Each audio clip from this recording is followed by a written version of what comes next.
കാലപ്പഴക്കത്തെ തുടർന്ന് ഇടിഞ്ഞു വീഴാറായ ലയങ്ങളിൽ താമസിക്കുന്ന ഇടുക്കിയിലെ തോട്ടം തൊഴിലാളികൾ ദുരിതത്തിൽ.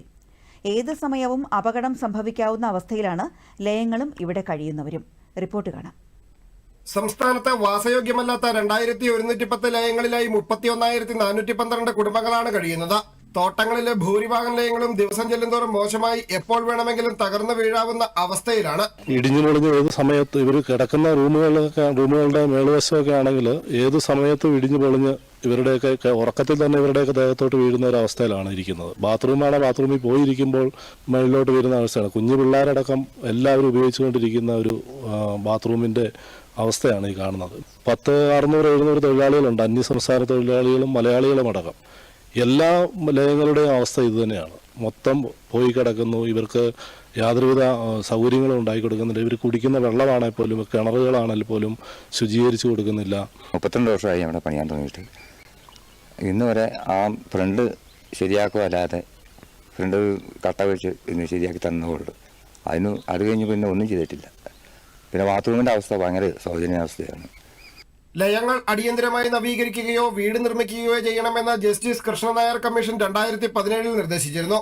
ഇതനുസരിച്ച് സർക്കാരും തോട്ടം ഉടമകളും തുല്യമായി നിർമ്മാണ ചെലവ് വഹിച്ച് വീട് നിർമ്മാണത്തിന് പദ്ധതി തയ്യാറാക്കിയെങ്കിലും ഭൂമി വിട്ടു നൽകാൻ പോലും തോട്ടമുടമകൾ തയ്യാറാകാത്തതിനാൽ തീരുമാനം നടപ്പായില്ല. ലയങ്ങൾ നവീകരിക്കാൻ 20 കോടി രൂപ അനുവദിച്ചിട്ട് 3 വർഷം കഴിഞ്ഞെങ്കിലും ഈ ഫണ്ട് ഇതുവരെ വിനിയോഗിക്കാനുമായിട്ടില്ല. എസ്റ്റിമേറ്റ് പാസ്സാക്കിയതിനെ തുടർന്ന് പക്ഷെ ഈ നാളിതുവരെ ഈ തുക അന്തിമ ഉത്തരവ് നൽകിയിട്ടില്ല.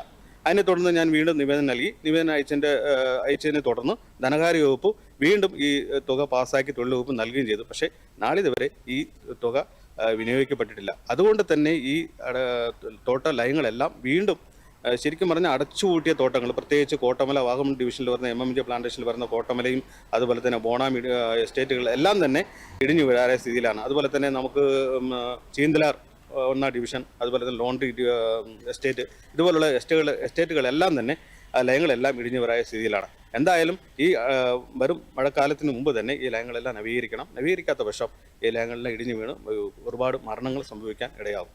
ഭൂരിഭാഗം തോട്ടങ്ങളിലെയും ലയങ്ങളുടെ അവസ്ഥ അതിദയനീയമാണ്. ഏത് സമയവും തകർന്നു വീണ് ഇവിടുത്തെ താമസക്കാർക്ക് ജീവഹാനി വരെ സംഭവിക്കാവുന്ന സാഹചര്യം.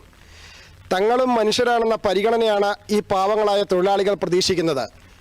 പുള്ളിക്കാനത്തെ ലയങ്ങളിൽ നിന്നും cameraman Ryzen DS Ratheesh Krishna, Doordarshan news, Idukki.